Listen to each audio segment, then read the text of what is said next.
Imagine you find a watch, an old dust-covered pocket watch. You pop the lid open and see that it's ticking. But there is a problem. This watch is displaying a time that hasn't happened yet. Or, even worse, a time that passed before time itself was invented. In science, there are numbers we consider sacred: the speed of light, pi, and the age of our universe, 13.8 billion years. That isn't just a number in a textbook, it is the event horizon of the past, a hard wall. Before that moment, there were no stars, no atoms, no space, and no time. It is the absolute zero of our reality. Everything we see in the sky is mandated to be younger than that number. That is the law. But what if I told you that we have found evidence that breaks this law? And this didn't happen somewhere on the edge of the visible world, but practically in our own backyard. In the constellation of Libra, just 190 light-years from Earth, a star with the boring catalog number HD 103 is rushing through the void. It's moving at 1.3 million kilometers per hour, fast enough that it looks like it's trying to escape from something.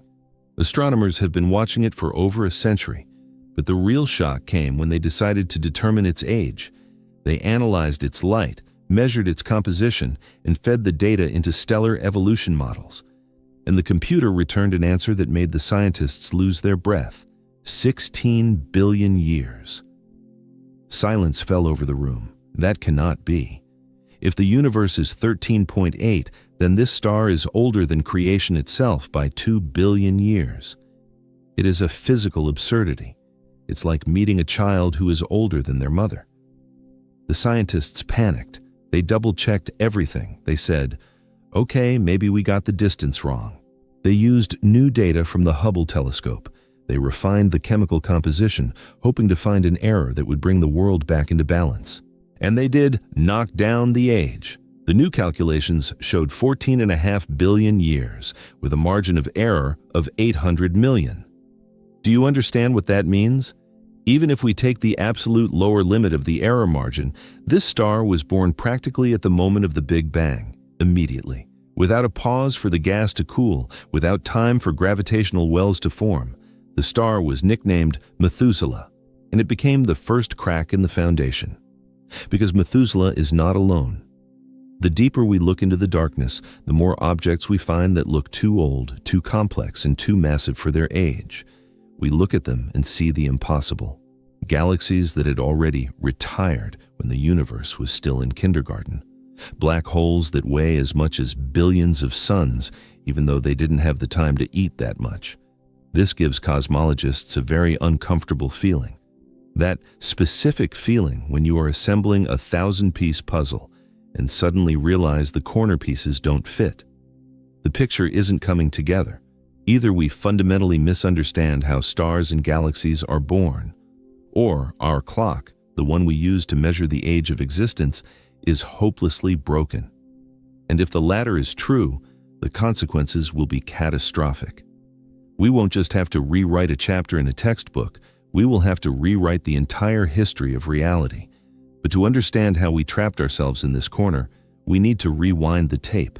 We need to understand where this number, 13.8, came from in the first place, and why we were so sure it was unshakable.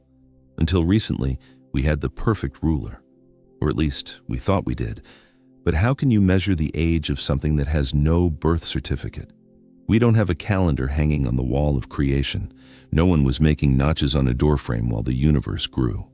All we have is light. And a simple but brilliant idea that occurred to Edwin Hubble 100 years ago.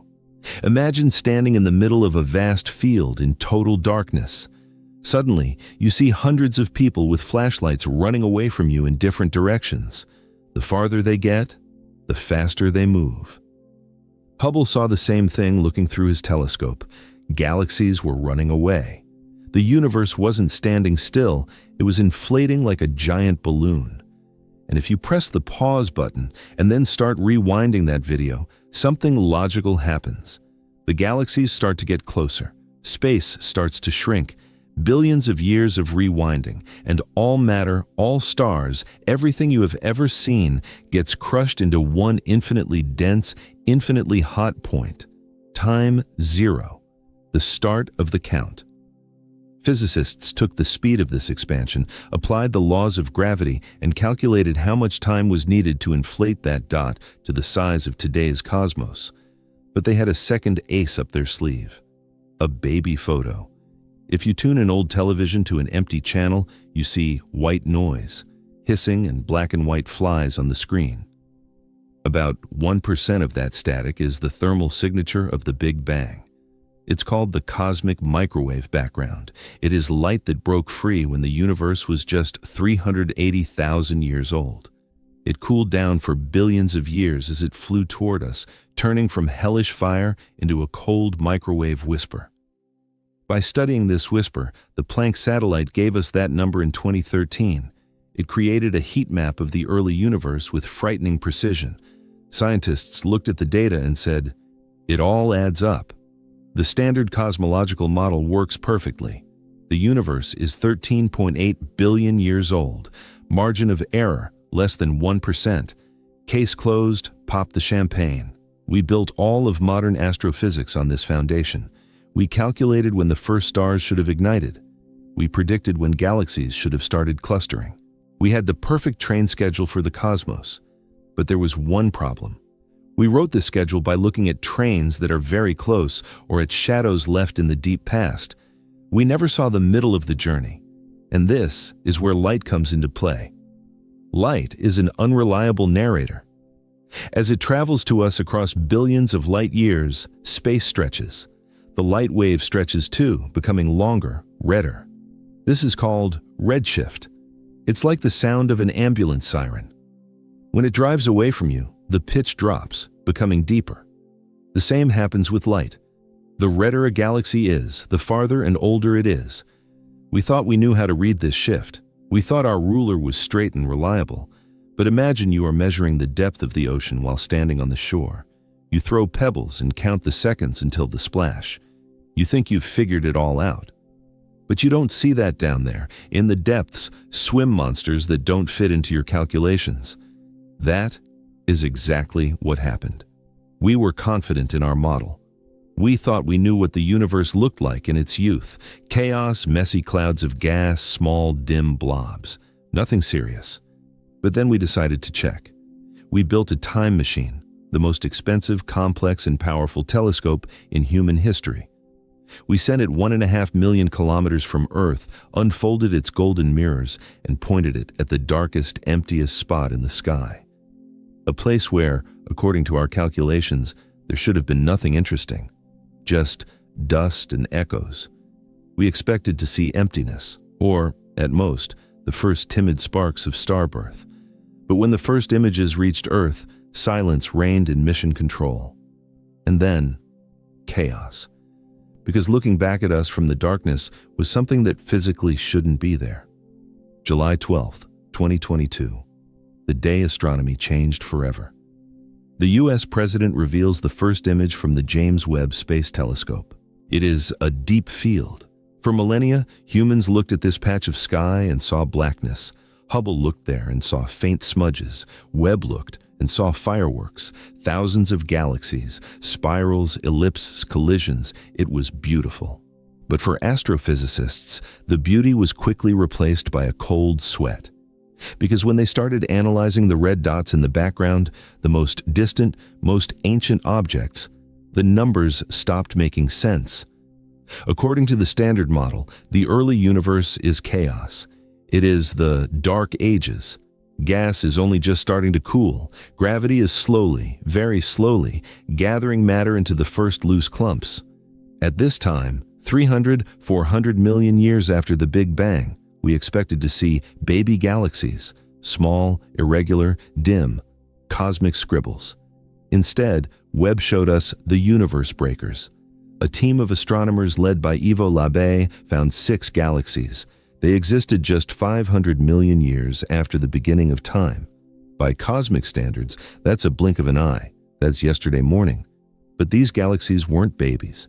They weighed as much as tens of billions of suns. Some of them were comparable in mass to our Milky Way. To help you understand the absurdity of the situation, imagine walking into a maternity ward. You expect to see newborns weighing 3 or 4 kilograms. but in one of the cradles lies an adult 80-kilogram man with a beard, and he is staring at you. That cannot be. But it is. The physics of star formation isn't magic, it is a process. Gas needs time to fall into a gravitational well. It needs time to compress, heat up, and ignite a thermonuclear reaction. There is a speed limit to this process. To create such massive galaxies in such a short time, the universe would have had to convert gas into stars with 100% efficiency. Every single atom of hydrogen would have had to instantly become part of a star. In reality, that doesn't happen. Usually, only 10% of the gas turns into stars. The rest is blown away by stellar winds. But the breakers shine so brightly, it's as if they broke that law. At first, everyone thought, calibration error. Webb is a new instrument. Maybe we adjusted the mirrors wrong. Maybe dust is distorting the data. Scientists spent months looking for a bug in the code, in the optics, in the math. There was no error. Spectral analysis confirmed it. These monsters really are there, at the dawn of time. And they really are huge. This discovery forced cosmologists to choose between two evils. One, we don't understand how gravity and star formation work at all. Perhaps in the early universe, there were exotic conditions that allowed stars to be stamped out at insane speeds. 2. The universe is older than we thought. If these galaxies needed 1 billion years to grow, and we see them 300 million years after the beginning, then the beginning was earlier. It's like finding a 100-year-old oak tree in a forest that you know for a fact was planted 10 years ago. Either oaks grow in a week, or you got the planting date wrong.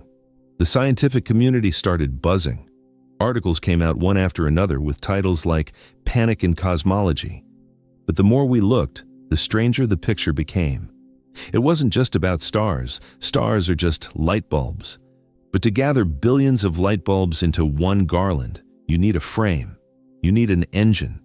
You need something to hold them together. Sitting in the center of every decent galaxy is a monster, a supermassive black hole. And if the stars were behaving strangely, the black holes were behaving impossibly. We looked into the hearts of these ancient galaxies and saw an appetite that violates the conservation of energy. Deep in the past, when the universe was still very young, beacons lit up. But these weren't stars, these were quasars. A quasar is an active black hole. It doesn't just sit in the dark. It devours matter with such fury that the gas around it heats up to temperatures we can barely imagine. This vortex of death shines brighter than an entire galaxy of 1 trillion stars. We see these beacons at the furthest frontiers, and one of them is JWST or 1806. Remember that name. When the light from this object left its neighborhood, the universe was only 670 million years old, less than 5% of its current age. But when astronomers weighed this monster, they didn't believe their eyes. Its mass is 1,600,000,000 times the mass of the Sun, and here, physics says, stop. You see, black holes can't eat as much as they want. They have a dietary restriction set by nature itself. It is called the Eddington limit. It works like this. When gas falls into a black hole, it speeds up and rubs against itself. This creates incredible radiation. Light. But light isn't just brightness. Light has pressure. If a black hole eats too fast, the light from the falling matter becomes so powerful that it starts pushing away new food. It literally blows the food out of the monster's mouth. The black hole starts to choke. It drowns in its own light. Therefore, there is a maximum speed of growth. Now, back to our monster, J0313. To grow to 1.5 billion suns in such a short period, this black hole would have had to do the impossible. Imagine an infant born 5 minutes ago. You look away, and a second later, he has eaten the entire buffet at a huge wedding, tables and plates included. Physics says he should have burst. He should have choked. The food should have flown back out. But the cosmos shows us a sated, gigantic titan quietly digesting a galaxy for breakfast. To manage to gain such mass by that point in time, this black hole must have started growing before the universe appeared. Or it must have been born giant instantly, with a mass of tens of thousands of suns, which contradicts all known mechanisms of stellar collapse. Or, again, our clocks are lying. If the universe is older, if this monster had not 600 million years, but, say, 1 billion or 2, then everything falls into place. Then, it didn't need to break the laws of physics, it just needed time. But the problem of time isn't limited to single objects. A solitary anomaly can be written off as a fluke. You can invent a theory of direct collapse, where huge clouds of gas collapse straight into a hole, skipping the star stage. It's a stretch, but it's possible. It gets much scarier when we look not at dots, but at patterns. When you build a house, you can't start with the roof. You lay the foundation, then the walls, then the floors. That takes time. You can't build a skyscraper in a second, even if you have infinite bricks. The universe is also a construction site. Gravity is a lazy foreman. It works slowly, gathering galaxies into groups, groups into clusters, and clusters into filaments threading through the void. But when we looked at the map of the cosmos, we found structures there that don't look like a construction site, but like a finished metropolis, walls that stretch across the entire observable universe. And this is where the scale of the problem moves from the category of strange to the category of impossible. In modern science, there is a dogma. It is called the cosmological principle. It goes like this. If you look at the universe from a great enough distance, it should look homogeneous, like milk in a glass, or like the ocean from orbit. Up close, you see stars, clusters, voids.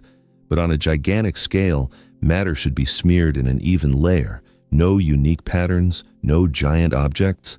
The universe is a boring, predictable soup. That was the belief for a long time, until we started mapping explosions. Astronomers use gamma-ray bursts, the brightest flashes in the universe, as beacons. These are the dying screams of massive stars. They are visible across the entire cosmos. By marking the points where these flashes occurred, we can draw a 3D map of matter. And so, in 2013, a group of researchers was plotting these points on a map in the constellations of Hercules and Corona Borealis. They expected to see a random scatter, chaos. Instead, they saw a structure. It was so huge that the brain refused to process the numbers. It wasn't just a group of galaxies. It was a wall, a giant filament of matter tightly packed with galaxies and gas. They named it the Hercules Corona Borealis Great Wall. Its size is 10 billion light years. Think about that. 10 billion. To fly from one end of this wall to the other at the speed of light, you would need 70% of the entire time the universe has existed. And the very existence of this wall is a death sentence for standard chronology. The problem here is causality. Gravity is the glue that gathers matter into structures. But gravity doesn't act instantly. It travels at the speed of light. To assemble matter into such a huge structure, the bricks on one end of the wall must know where the bricks are on the other end. They must exchange gravitational signals to start moving toward each other. But the universe is only 13.8 billion years old. Light and gravity simply didn't have the time to cross that distance back and forth enough times. By all laws of physics in this time, the universe would have had time to build small cities, galaxy clusters, but it could not possibly have built a continent 10 billion years wide. It's as if you dumped a bucket of sand on the floor, and in 1 second, the grains of sand assembled themselves into a perfect replica of the Taj Mahal. There simply wouldn't be enough time for random or ordered movement. The Hercules Corona Borealis Great Wall shouldn't exist. It is too big for such a young universe, and it's not the only giant. There is the giant arc. There is the Big Ring, structures 3-4 billion light years in size. They violate the cosmological principle. They show that the universe is not homogeneous. It is structured, complex, and possibly much older than we think. If the universe were not 13, but, say, 100 billion years old, then everything would be logical. Gravity would have had time to do its job. The walls would have had time to grow. But we are trapped in the vice of the number 13.8, and this vice is starting to crush not only the observers, but also the theorists. Because the problem isn't just what we see. The problem is that different methods of measuring the universe's age have started giving different results. We are facing a crisis that has split astrophysics into two warring camps. One looks at the beginning of time, the other at the modern day. And their stories don't match.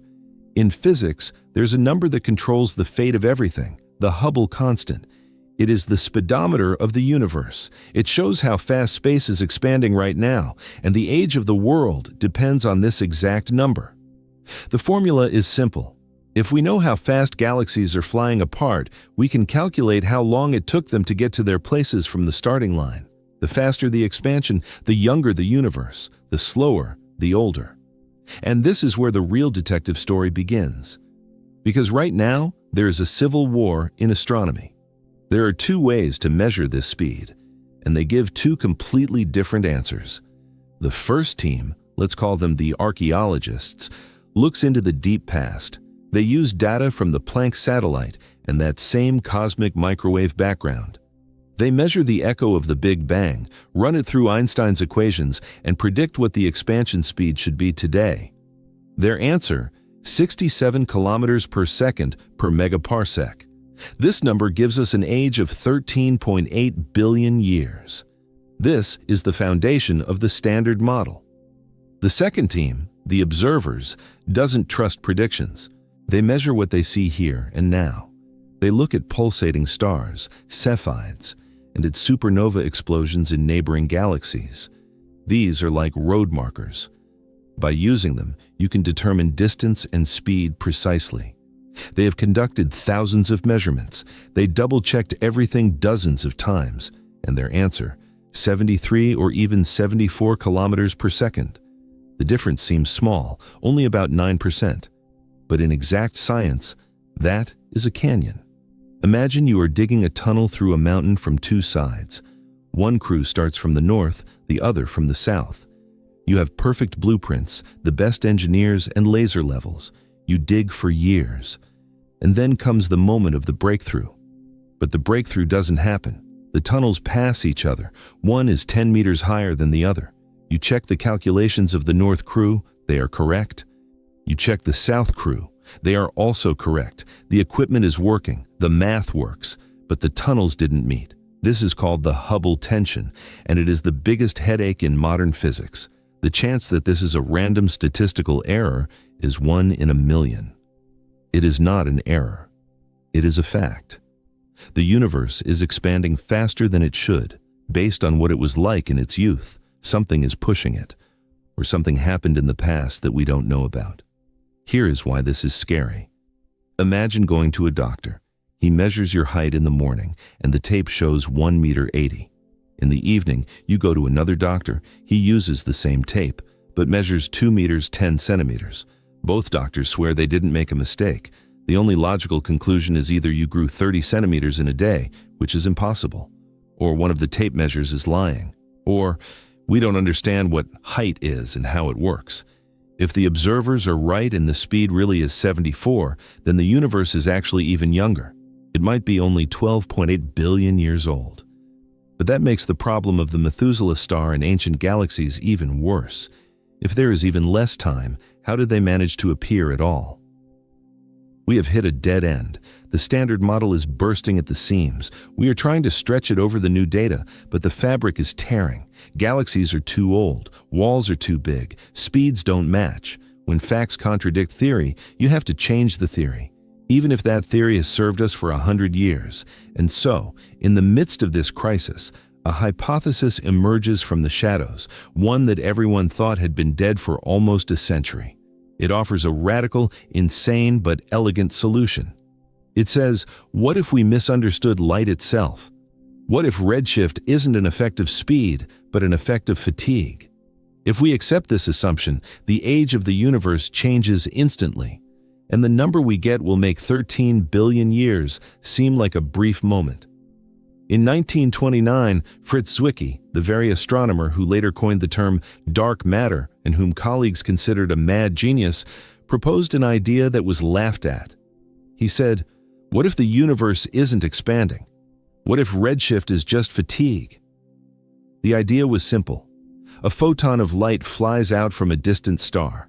It faces a journey of billions of years. As it flies through space, it interacts with gravity, with particles, with fields, and it loses energy. Like a marathon runner who started briskly but is barely dragging his feet by the finish line. Loss of energy for light means a change in color. It becomes redder, not because the galaxy is flying away, the Doppler effect, but simply because the light got tired along the way. This theory, named tired light, was thrown onto the trash heap of history when the Big Bang became the main dogma. It didn't explain the microwave background, it contradicted time dilation tests. But in 2023, when James Webb started sending back its impossible images, a physicist from the University of Ottawa, Rajendra Gupta, pulled this old file from the archives. He blew the dust off it, and he combined it with new equations. Gupta proposed a hybrid model. What if the universe is expanding, but at the same time, the laws of physics, coupling constants, are slowly changing over time? He fed the data of Webb's impossible early galaxies into this new model. And suddenly, everything clicked. The galaxies ceased to be an anomaly. They became the norm. But the price for this solution was shocking. To make the math work, the age of the universe had to be increased, and not just adjusted by a couple of percent. 26.7 billion years. In this model, our universe is twice as old as we thought. Think about what that changes. Those monster galaxies we see 300 million years after the beginning? In Gupta's model, they aren't at the beginning. They have billions of years of evolution behind them. They had time to grow. They had time to accumulate mass. The Methuselah star no longer has problems. It fits calmly into this giant timeline. The Hercules Corona Borealis Great Wall? Please. Gravity had twice as much time to build this metropolis. It sounds like the perfect solution, a magic pill that cures all the symptoms of modern cosmology's illness. But this pill has side effects. If we accept an age of 26 billion years, we need to rethink everything else. How does nuclear fusion work in stars? How was the cosmic microwave background formed? Why don't we see even older objects? Most physicists look at Gupta's theory with skepticism. It is too radical. It breaks too many working mechanisms to fix a few broken ones. But the very fact that such theories are being published in serious scientific journals, monthly notices of the Royal Astronomical Society, speaks to the panic. We are so desperate to explain what we see that we are ready to resuscitate century-old ideas and double the age of existence. Perhaps Gupta is wrong. Perhaps the answer lies somewhere in the middle. But even if the universe is 100 billion years old, even if it is eternal, for us, that changes little. Because we are trapped. We don't just live in space, we live in time. And our ability to see the past has a rigid, insurmountable limit. There is a wall beyond which we will never look. Not because we have bad telescopes, but because history before that moment has been erased. Astronomy has its own holy grail, an object everyone is looking for, but no one has ever seen. Population, 3 stars. These are the very first stars of the universe, the firstborns. They were born from the virgin pure hydrogen and helium left over from the Big Bang. They had no iron, no carbon, no oxygen, no dust, only pure, blinding light. Theory says they must have been giants, hundreds of times more massive than the sun. And because of that, they lived incredibly fast. They burned through their fuel in a couple of million years and exploded with a force that changed the chemistry of the cosmos forever. It was these explosions that created the first metals. They seeded the void with the elements that would later assemble into you, me, and your cat. But here is the tragedy. We don't see them. The James Webb Telescope was built partially to find them, to see this first light, but even it is finding only their descendants so far. We see second-generation stars which already show traces of metal pollution. We see the ash left from the first bonfires. But the bonfires themselves went out long ago. This leads to a frightening thought. Perhaps we arrived late to the party. The universe does not keep information forever. Imagine you wake up in a forest. It is quiet, but you see warm coals, flattened grass, and broken branches. You understand that something happened here. but you will never know who it was, what they talked about, or where they went. The expansion of the universe works like an eraser. Space stretches faster than light can fly through it. There is a horizon beyond which events disappear forever. Galaxies we see today on the edge of our vision will tomorrow, on a cosmic scale, pass beyond the event horizon. Their light will never catch up to us again. They will become causally disconnected from us. They will vanish from our reality. If the universe really is older than we think, if it is 26 billion years old or more, then huge layers of its history could have already gone beyond that horizon. Perhaps there were civilizations before us. There were structures. There were events about which we cannot even theorize because the light from them has already gone out or stretched into an infinite radio wave indistinguishable from noise. We are used to thinking that science is omnipotent, that if we dig long enough, we will find all the answers. But cosmology teaches us humility. It says, you live in a narrow window of opportunity. If we had been born 100 billion years later, we would look into the sky and see no other galaxies. Expansion would have carried them so far away that the Milky Way would seem like a lonely island in infinite darkness. Astronomers of the future would conclude that the entire universe is just one galaxy. They would have no way to know about the Big Bang. They would have no way to know about expansion. The evidence would be erased. We are the lucky ones. We live in the golden age of cosmology. The light of ancient galaxies still reaches us. The cosmic microwave background is still warm. But even now, we stand on the shore and realize that the ocean holds secrets we cannot reach. The age of the universe is not just a number in a passport. It is a measure of how much information has already been lost irrevocably. And it doesn't matter if the supporters of tired light or the defenders of the standard model are right. Both agree on one thing. We are seeing only a tiny fragment of a grand picture. The universe might be as old as eternity, or as young as morning dew.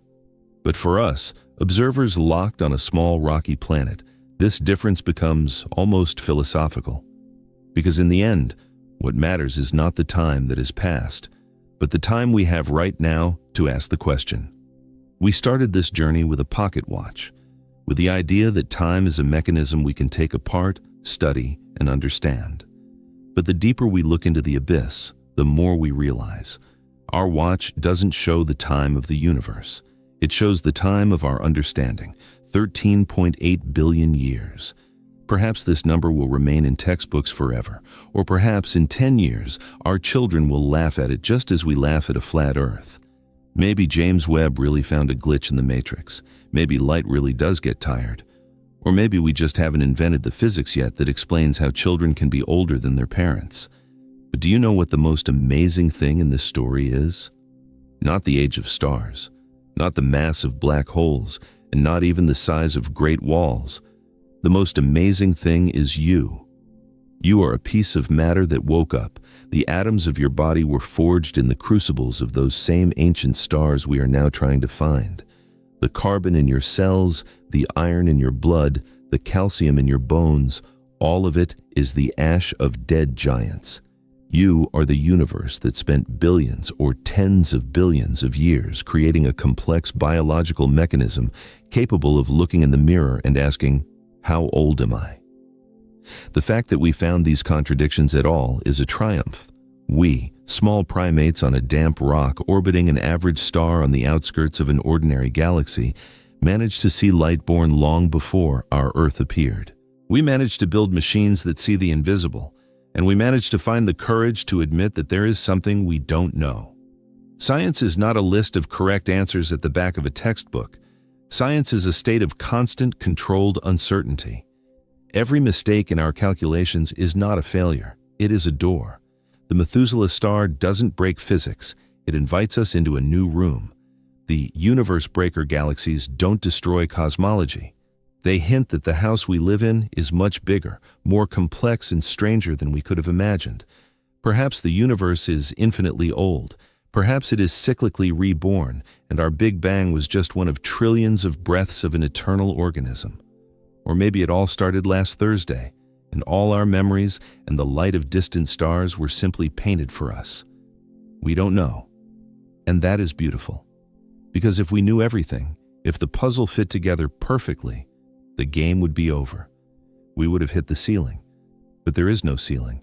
There is only a horizon, and it is constantly moving away, beckoning us to go further. The next time you look at the night sky, don't look for answers there. Look for mystery. Look at those points of light and remember that some of them might be ghosts of times when the very concept of time had a different meaning. The universe might be older than we think. It might be younger, but it is definitely far more wonderful than we are capable of imagining. The clock keeps ticking, but now we know that the mechanism inside it is infinity. Thank you for spending this time with me.